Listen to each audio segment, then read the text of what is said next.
Morning dear student, और क्या हाल चाल हैं आपके। आशा करती हूँ आप सब ठीक होंगे। आपका फिर से बहुत बहुत स्वागत है हमारे चैनल ऑल अबाउट NCERT में। कल हमने पढ़ा था वस्तुओं के समूह बनाना, क्लास 6 का लेसन जो था कि वस्तुओं के समूह बनाना। हमने इसको पूरी तरह पढ़ लिया था। आप लोगों ने इसे पढ़ा होगा, लेकिन आप लोगों ने सब्सक्राइब नहीं किया। मुझे आपसे नाराज़गी है। आप लोग ज़रूर चैनल को सब्सक्राइब कीजिए ताकि हमें और अच्छे वीडियो बनाने का मौका मिले और हम आप तक अच्छे वीडियो लेकर आएँ। चलिए आज हम इसके करेंगे क्वेश्चन आंसर, ठीक है। जो भी हिंदी मीडियम वाले बच्चे हैं उन सब के लिए ये वीडियो है, और इंग्लिश मीडियम वाले भी अगर अच्छी तरह समझना चाहें तो ये हिंदी में इन लेसन्स को समझ सकते हैं। चलिए देखिए, हम शुरू करते हैं। पहला क्वेश्चन क्या है, कोमल पदार्थ किसे कहते हैं। अब देखिए, कोमल पदार्थ किसे कहते हैं। वे पदार्थ जिन्हें आसानी से संपीड़ित किया जा सकता है या खनोचा जा सकता है उन्हें क्या कहते हैं, कोमल पदार्थ कहते हैं। जैसे कि रुई, स्पंज आदि क्या हैं, बहुत कोमल पदार्थ है, ठीक है। चलिए अगला क्वेश्चन देखते हैं, कठोर पदार्थ किसे कहते हैं। अब ऐसे पदार्थ जिन्हें कि हम न दबा सकते हैं न आसानी से उसे खरोच सकते हैं, तो ऐसे पदार्थ क्या कहलाते हैं, कठोर। जबकि अन्य पदार्थ जिन्हें संपीड़ित करना कठिन होता है, जिन्हें कि दबाना या खरोचना कठिन होता है, उसे क्या कहते हैं, कठोर पदार्थ कहा जाता है, ठीक है। अगला क्वेश्चन है, विलेय पदार्थ किसे कहते हैं। अब देखते हैं विलेय मतलब क्या होता है। विलेय मतलब घुल जाना, घुलनशील। वे पदार्थ जो जल में पूर्णतः घुल जाते हैं, जो कि जल में ऐसे पदार्थ जो जल में पूरी तरह घुल जाते हैं उन्हें क्या कहते हैं, विलेय पदार्थ कहते हैं। जैसे कि नमक और चीनी आदि, ठीक है। चलिए आपकी समझ में यहाँ तक आ गया होगा अच्छी तरह। अब देखिए अगला क्वेश्चन क्या है। यही छोटे छोटे प्रश्न विज्ञान में पूछे जाते हैं। अविलेय पदार्थ किसे। अब देखिए हमने एक पढ़े थे विलेय पदार्थ, नमक, चीनी आदि। दूसरे पढ़े थे अविलेय, जो कि पानी में घुलते नहीं हैं और पानी में तैरते हैं या पानी में नीचे बैठ जाते हैं। तो वे पदार्थ जो जल में पूर्णतः नहीं घुलते अथवा गिलास में विलोपित करने पर भी जल में लुप्त नहीं होते, वे पदार्थ कहलाते हैं रेत, कांच आदि अविलेय पदार्थ है, ठीक है। अब देखिए अगला क्वेश्चन है, पारदर्शी किसे कहते हैं। अब देखिए पारदर्शी हम किसे कहेंगे। पारदर्शी मतलब जिसके आर पार दोनों तरफ देखा जा सके। जैसे कि कांच के शीशे लगे होते हैं, खिड़कियाँ होती हैं, आर पार देख सकते हैं ना, तो उसे क्या कहा जाता है, पारदर्शी। वह पदार्थ जिसके अंदर से आर पार देखा जा सकता है उसे कहा जाता है ये चीज़ पारदर्शी है, ठीक है। अब देखिए अगला क्वेश्चन क्या है, अपारदर्शी किसे कहते हैं। अब देखिए अपारदर्शी किसे कहते हैं, जिसके आर पार नहीं देखा जा सकता। सीधी सीधी बात है, तो आप लोग बहुत समझ गए होंगे अच्छी तरह। जिस चीज़ के आर पार हम नहीं देख सकते हैं उसे क्या कहा जाता है, अपारदर्शी। जैसे लकड़ी, प्लास्टिक आदि, ठीक है। अब देखिए परभासी।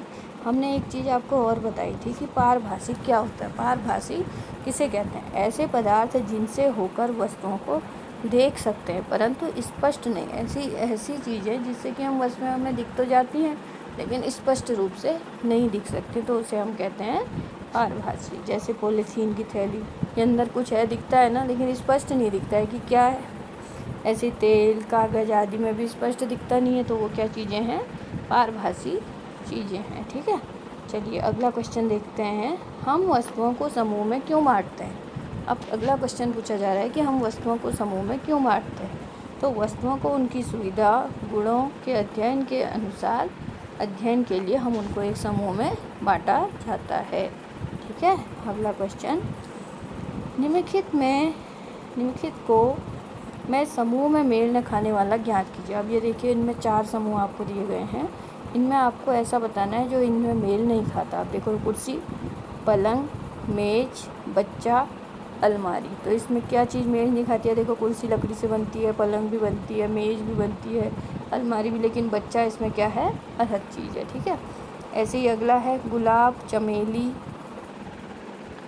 और नाव, गेंदा, कमल। अब इसमें देखिए आपको क्या अलग चीज़ दिख रही है, गुलाब का भी फूल होता है, चमेली का भी फूल होता है और गेंदा का फूल होता है, कमल का भी फूल होता है, और क्या चीज़ अलग दिख रही है इसमें, नाव जो है इसमें अलग चीज़ है, ठीक है। अगला देखिए एल्यूमिनियम, आयरन, तांबा, चांदी, रेत। इसमें क्या है, एल्यूमिनियम भी एक धातु है, आयरन भी एक धातु है, तांबा भी धातु है, चांदी भी, और रेत क्या है इसमें अलग है, ठीक है। इस प्रकार से हमें वस्तुओं के समूह में से अलग वस्तु को छांटना है।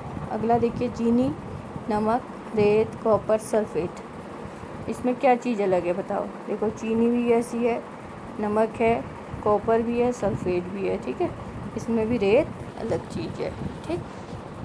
अगला क्वेश्चन देखिए, समूहन के कोई 3 लाभ। अब ये बताना है कि आपको समूह अलग अलग छांटते हैं हम जो वस्तुओं का, उसके 3 लाभ कौन कौन से होते हैं, बेनिफिट्स कौन कौन से हमें हो सकते हैं। जैसे पदार्थों का समूहन अपनी सुविधा के लिए होता है, ठीक है। हम अपनी सुविधा के लिए पदार्थ का समूह करते हैं, ठीक है। समूहन व्यवस्था द्वारा हम आसानी से उनका पता लगा, समूह के द्वारा हम आसानी से समझ सकते हैं कि हमने किस समूह में कौन सी चीज़ रखी है। पदार्थों का इस प्रकार समूह में बांटकर उनके गुणों का अध्ययन हम कर सकते हैं। इस प्रकार हम कोई भी पदार्थों को आपस में समूह में बांटकर हम उनके गुणों का अध्ययन कर सकते हैं। तो ठीक है, आपको इस तरह समझ में आ गया होगा ये लेसन वस्तुओं के समूह बनाना क्यों आवश्यक है, इसके क्या लाभ हैं और इससे क्या हो सकता है। तो डियर स्टूडेंट, अब ये लेसन यहीं पे समाप्त होता है। कल हम आपके लिए एक और नया लेसन लेके आएंगे और तब तक आप इसको पढ़िए और इसके क्वेश्चन आंसर आराम से कीजिए और लाइक और सब्सक्राइब करना मत भूलिए और अपने दोस्तों को भी ज़रूर से बता दीजिए ताकि उन्हें पढ़ने में आसानी होगी। अगर आप रोज़ हमारे साथ साथ इन लेसन्स को पढ़ेंगे तो आपको बहुत अच्छे से ये सब समझ में आ जाएंगे, ठीक है। Thanks for watching.